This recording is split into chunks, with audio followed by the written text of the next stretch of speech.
Well, everyone, by my clock, it's 6:34. We've still got some more folks that I'm sure will be rolling in, but in the interest of not making everyone wait, we're going to go ahead and get started. Welcome to our summer camp webinar for Cub Resident Camp, Webelos Camp, Cub Adventure, Akela Camp. My name is David Harris. I am the field director for the Great Rivers Council, and am proud to have some involvement in the summer camp program, but not nearly as much as the other two moderators or panelists that I'll introduce here. Dennis Kearns, who many of you probably know as our camp director, and Daniel Wright, also known as Cookie, our camp program director. So I thought we would get started here and talk a little bit about the format of the event.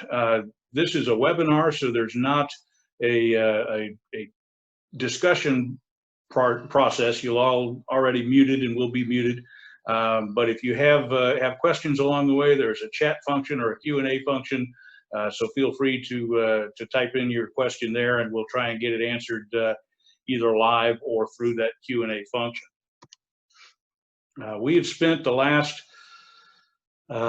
seems like 6, probably closer to 4 months, working with the camp team, the Outdoor Adventure Committee, our council position, our risk management committee, multiple folks on the camp staff, our new scout executive, John Fabsitz, diligently going through everything we do at camp to make sure that we can operate a safe and fun adventure at camp in spite of everything going on with COVID-19.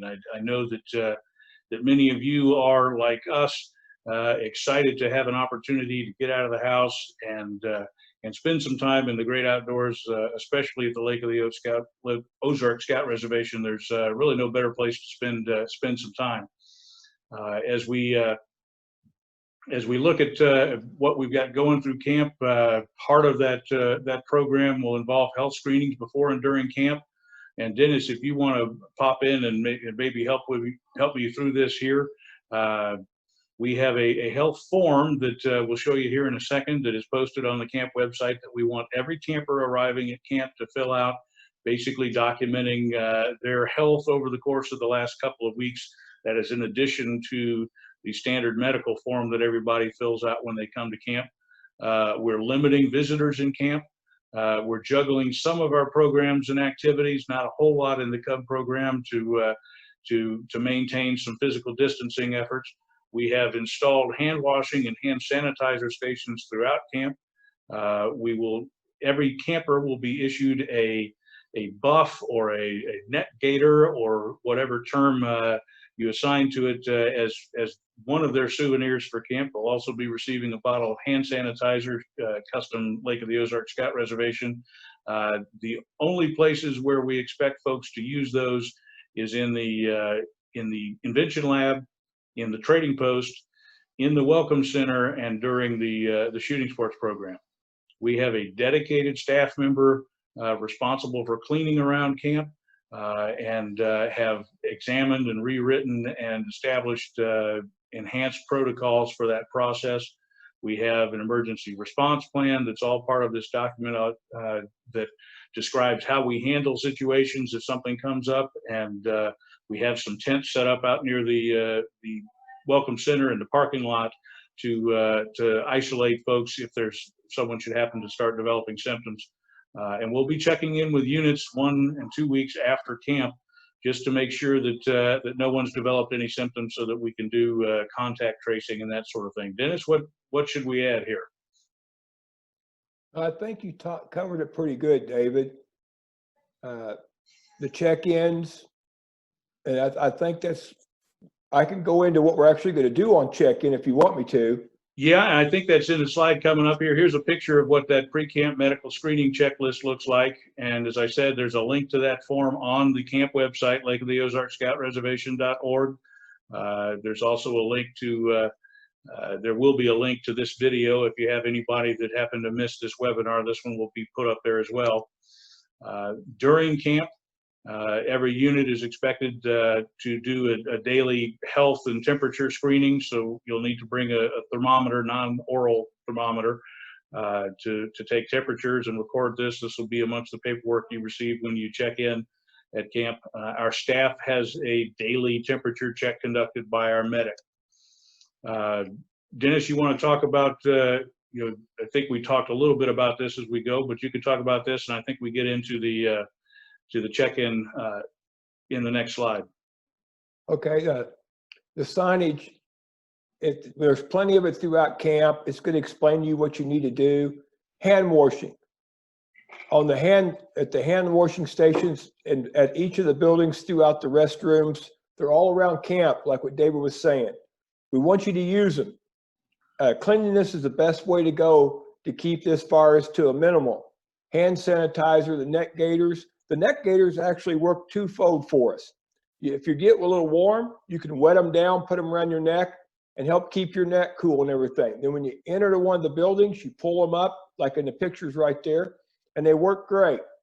Cleaning protocols. We have protocols up in every area of the camp, from the welcome center to the archery range, to the shooting sports range, even to the waterfront. In all of our buildings, each area director will follow those protocols on cleaning. Like David said, we have a staffer that goes around and cleans our facilities for us each day. Well, at least 4 times a week is what we're on the average. It works out really well. David, can we go to the next slide?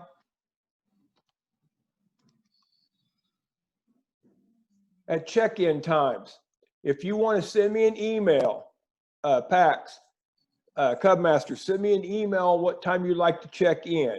It can start at 10 o'clock in the morning. We're starting to do this. It's working very well. Usually we can get a unit checked in 30 minutes, from the packets to the med checks. I have 3 to 5 med checkers. I have 3 people also going over the packets with the Cubmasters. It goes very well. You'll stay in the parking lot. We'll pull your pack out. We'll take your temperatures, ask the questions, and go through it. Everyone arriving at camp must submit a screening form. The screening form that David showed you is what we're going to ask. You will keep that with you. We also have another form that we have that each day, depending when you want to do it, you'll be taking their temperature. Leaders, parents, the Cubs, and you'll write them down. That you also will keep with you. Outside vendors, access is limited. You won't see hardly any vendors coming into the main part of the camp, except for the Iceman. The Iceman will come in, load up the ice machine, and go back out. If you need ice, you just see us at the trading post and we'll get you ice. Don't worry about it. It's something that we're doing this year. All campers check in and out through the camp office. We've been doing this in the past, but we're asking you to do it now so we know who's on camp, who's not on camp. And we're going to be very limited on who comes in and everything. There is no programs on the Fisher side of camp. Everything that the Cubs are going to do will be done on campsite, where your campsite is. Before we go to the next slide, one question that we had sent in to us prior to the webinar this evening was asking, it says, my son will soon be registering for camp. He's a Webelo, and it would be best if if this gentleman and his wife were to split coverage during the week, and was wondering if that was possible. It's absolutely possible.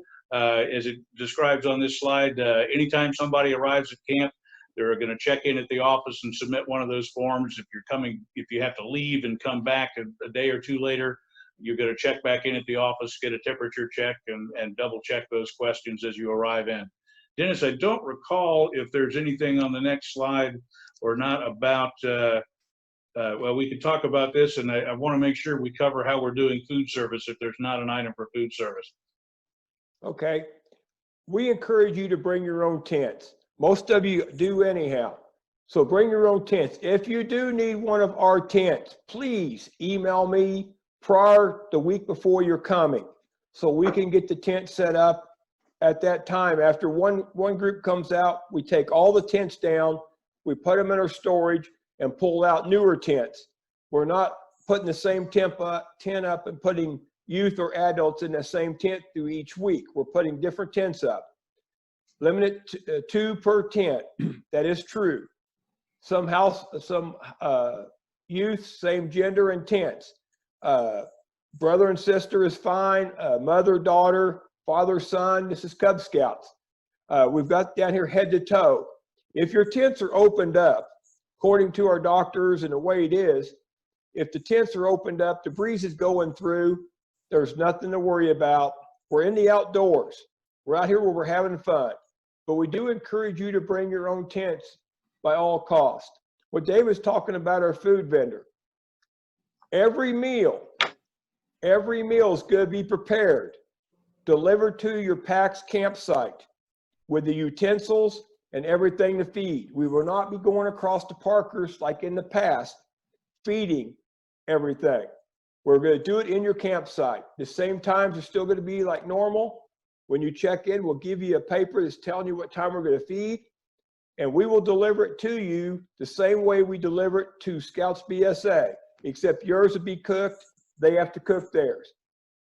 Everything will be basically paper, and we're just taking every safety precaution that we can this year at camp to help keep everybody happy and safe. All right, let's jump over to some of the program stuff and let Daniel Before get we going. do that, I think we actually missed something on that last slide. Oh, did we? Okay. Yeah, I just realized this after reading this. For Cub Scout camping, the parent can be in the same tent as the youth. Thanks for clarifying that, Daniel. No problem. I just saw that. I was like, whoops, no big deal. Yeah, I'm ready to talk about program. So we've had, what's that question? Okay. So I know that there's been some questions about how we're modifying our program. And the best thing about the Cub Scout program is it's pretty much in the same kind of system that we modify for our Scouts BSA with pods and bases. So what we're going to do is we're going to kind of keep our same general ideas of our Cub Scout program. We're not really changing much of it, but it's all going to be there still, which is really exciting. So we're still looking at a couple programs of modifying, but it's all there for us. And I'll come back and talk about the Campfire Vespers. Can we move on to the next slide and I'll show you what it looks like? So this is an example of one of our wolf groups. This will be, sorry, my radio's on. This will be for our Cub Adventures Scouts who are there for those 4 days of camping. So they have 3 days of program. So just like it has been in the past, they will go to all these different adventures or programs, and there they will be not only socially distant, but also they're going to be grouped by geographical location, similar to how we did for Scouts BSA. So on that aspect, I will be assigning everyone to a different group, similar to our pods for Scouts BSA, and that's the way it will work. So we will run all those groups that we need. So just keep in mind, all the wolves from a pack will go together, all the bears, all the Webelos, they'll all go to their different places. Let's move on to the next one. Here's an example of what an Akela camp one would look like, just for that 1 day of program. Very similar. We'll still do that same process. There's one for the wolves and one for the bears. And I can actually add more based on the numbers per week, and we can figure out what we need. And finally, I think the most tricky question I think we're going to have about programming is how we're going to operate Thunder Scouts. For those of you who don't know, Thunder Scouts is our Arrow of Light program. These scouts are usually done with all their adventures, and this is kind of a great transition summer for them to move into the Scouts BSA program. So you're not going to see a lot of adventures or activities. The one adventure that we do offer, if your Arrow of Light Scout did not go through Webelos program at camp, is we do offer Aquanaut on day 2 at the pool, so they can accomplish that if they need to. We are still debating about, just once we get all of our numbers finalized, figuring out, do we need to have multiple groups of Thunder Scouts traveling throughout camp? And we actually have a second schedule already built for that in case we do. So let me go back and let's talk a little bit about Vespers. Oh, I guess Campfire. Well, wait, Campfire comes first. This is Cub Scouts. Yeah, so Campfire happens on night 1. And what we're doing is we're doing a traveling campfire. And from the Scouts BSA ones we've had this week, it is so cool. It's been really awesome. Everyone is assigned to a location in camp, and the camp staff will come around and perform our skits and our songs, and then we'll keep on moving, similar to how a parade works. So when we get there, but we actually have it timed out. So it's a really fun experience. It's short. It's really energetic, exciting. So I really, really enjoy the way we're doing our campfire this summer. And also Vespers, like Dennis said, will not be held in our chapel this summer. We will actually be doing them in that same location that we did our campfire. And like, for example, one of the sites is we're going to be at Show and Do, which is kind of that central place in camp. So they're just different locations. One thing I definitely want to mention about Campfire and Vespers is I encourage everyone to bring some type of camping chair, because most of the locations don't have picnic tables. So that's a really good idea, something we didn't think about until we actually said, hey, here we are. So I encourage you to bring a camping chair for Campfire and Vespers. And really, that's all I have to say about program. If you have any questions, put in the Q&A. All right. We can talk a little bit about what to bring, and we've kind of hit on those as we've gone along, and Dennis chime in along the way. Thermometers, as we mentioned earlier, for you all to do temperature checks along with the daily health check. Tents, if you're bringing your own, as Dennis said, is encouraged. Cots, if you wish.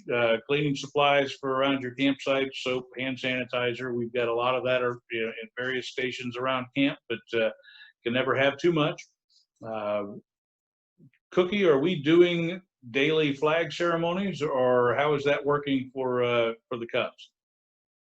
That's a great question. And we are doing daily flags. The camp staff is putting up the flags daily. But one thing we are offering is our podcast, Camp Pond : the podcast. And on the podcast, we actually have a friend of mine performing on his trumpet for raising and lowering flags. If you need some help with flags, we're more than welcome to come out and help you. There's no camp-wide flag ceremony right now. It's just going to be inside the campsites. Perfect. We're doing bouldering activities, so please bring leather gloves for that. We do have a limited supply of gloves in the trading post available if you don't have them. We have boating activities. If you have a life jacket you'd like to bring, that would be great. But that's amongst the cleaning protocols that we'll be cleaning and sanitizing between uses of ours. But certainly, if you have one you'd like to bring from home, you're more than welcome to. And as Daniel mentioned earlier, camp chairs for the various Vespers and campfires and all of those gatherings.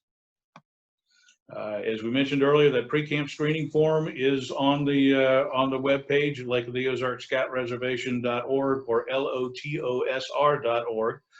We also have a copy of the full camp health and safety plan that's been worked up that you can look at there.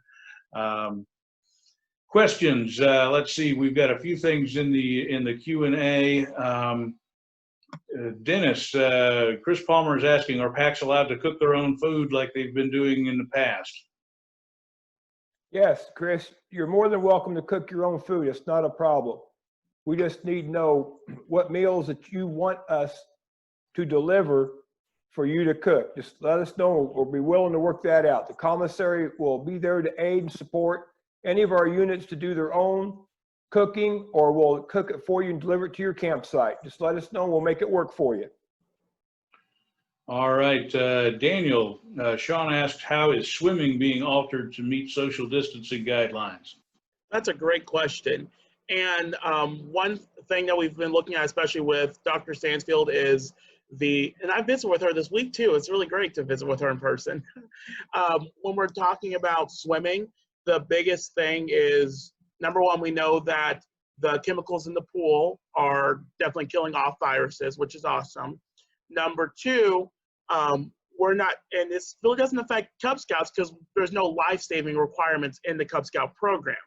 In all honesty, there will be minimal modifications, but we're definitely going to keep an eye on what the requirements look like and make sure it's safe for everyone. And I would, I guess, add that with the buddy system, Scouts ought to be selecting somebody from their own unit or their own pod to be part of that buddy system, so we don't cross units that aren't traveling together during programs, which will mostly be the part that we be that way anyway. Do we do any free swim type stuff, Daniel? No. Okay. And what we do offer is a part of that den time. And we'll probably modify that to make sure that every den has every pod in a sense has a time to go extra swimming, but we'll make sure that's separated out. Gotcha. Okay.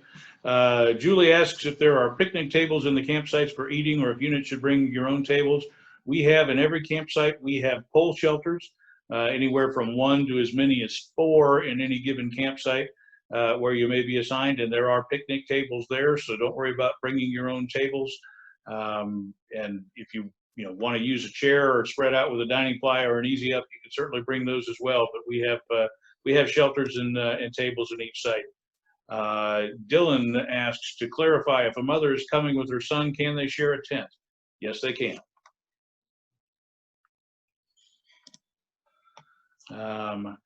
How many cubs and adults are currently registered for each session? Dennis, I don't know that off the top of my head. As I recall, we have a total of 90 cubs registered between the 2 sessions, not including adults. So we have 96. Okay. 96 scouts, 79 adults between the 2. Okay, split fairly evenly? Well, I can get in there and take a look.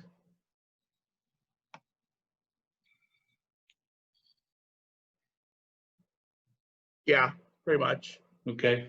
Yeah, it's not quite as many as we've had in past summers, especially given what's going on. That's understandable. But if the question or anybody else has the question, it's there's certainly more space available if you have more folks from your units that are interested in coming. Gaga Ball is not going to happen this summer. The pits are taped off. That's a high contact and interactive amongst other groups area. So I'm correct in that, am I not, Daniel? Yes. Okay. I think that's everything we had in the Q&A. Well, there's one about swim test. Oh, yes. Okay.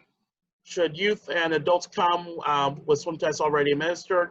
Yes, we will be able to do swim tests in person. We're going to do those at the pool, not at the lake, at the pool for Cub Scouts. And we will actually have an organization similar to how check-in will, the actual coming in, the checking in process will be. So we'll have your site host come up to the pool with you, and we will do swim tests at the pool on that first check-in day, whatever day that is. You certainly can do them ahead of time, but there is the option in camp. Dennis, you want to field this one? What if our pack has their own Gaga Ball pit? Can they bring it for their own campsite? No, I would prefer that you wouldn't, because if you brought it, there could be other Cub Scouts that would like to get in there and play.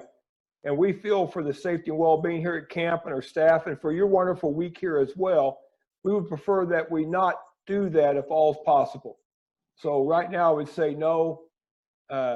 When you get back home, do your own pack event, set it up the day before, the day after, however y'all would like to do that. But right now, we're trying to limit our contact access for the safety and well-being, and have a wonderful time here at Lake Ozark Scout Reservation.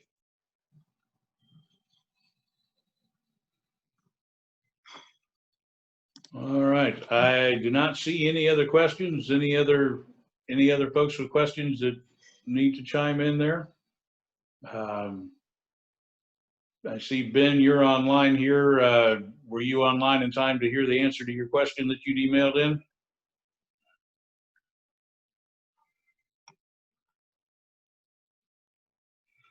Dennis, how is the setup going to work in the campsites? Can they bring their cars back to drop things off and such?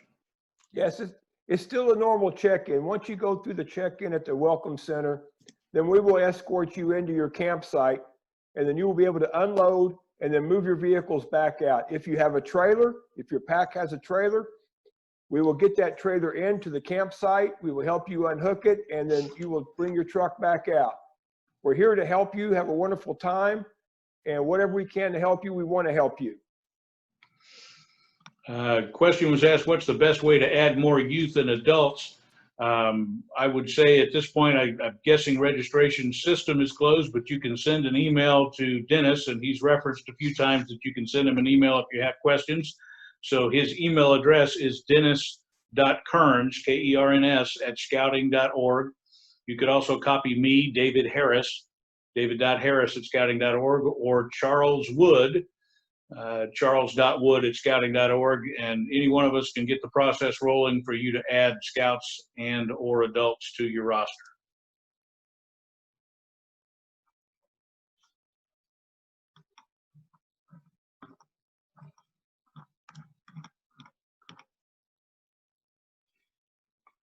Dennis or Daniel, anything you'd like to add?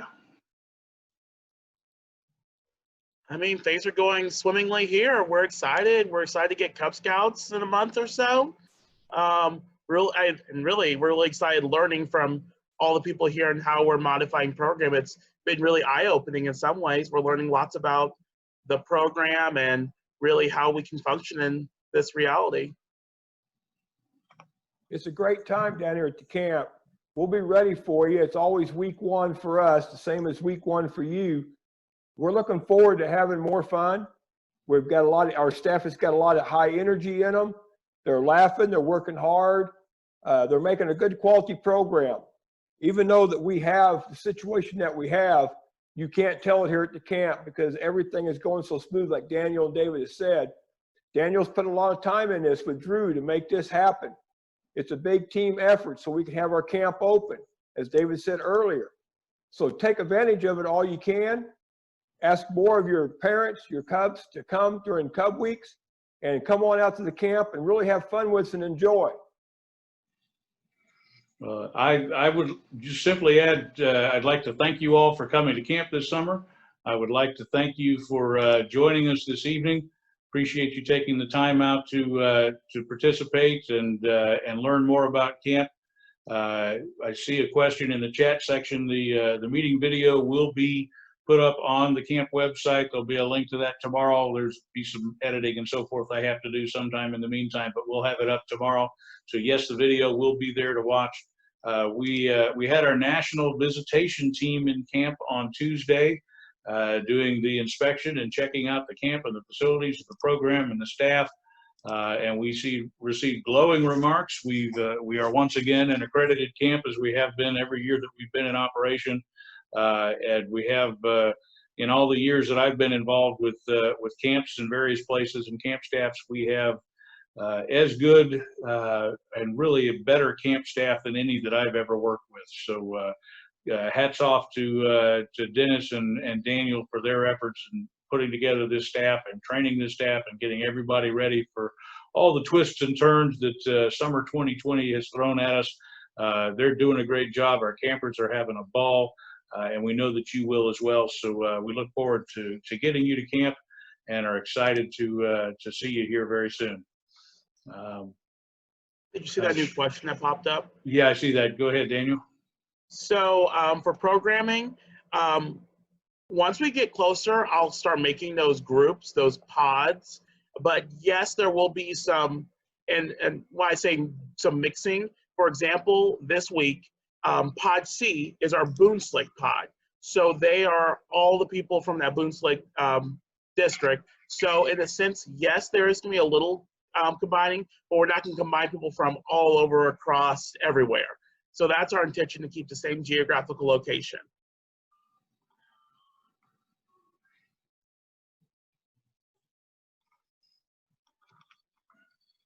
All right. Well, if neither of you have anything else to add, seeing no more questions, again, thank you all for joining us tonight. We're excited to get you to camp. Looking forward to having you. If you have more scouts and more leaders that you want to bring, let us know. Send us an email, and we'll get them on the list. If you're coming from out of council and you have other units in your area that you're familiar with that have been wanting to get out and do a summer camp program, and perhaps your council has decided that they're not able to do that this year, we still have space. We'd love to have you. So let us know and share that information with them. And we will see you at camp very soon. Thanks again for joining us.